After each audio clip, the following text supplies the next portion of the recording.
एक मैं फिक्की चाह नहीं पींदा, दूजा ठंडी चाह नहीं पींदा। एक मैं फिक्की चाह नहीं पींदा, दूजा ठंडी चाह नहीं पींदा। जिस चाह विच चाह ना होवे मैं ऐसी चाह नहीं पींदा।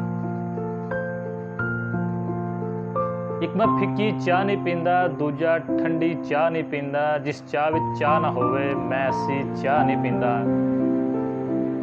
या तो चाह ही छड़ दी सो या फिर साडी चाह नहीं पींदा। मैं कल्ला बह के चाह पीना वा पर मैं कल्ली चाह नहीं पींदा। वो तेरी चाह कोई वखरी चाह है जा, मैं तेरी चाह नहीं पींदा।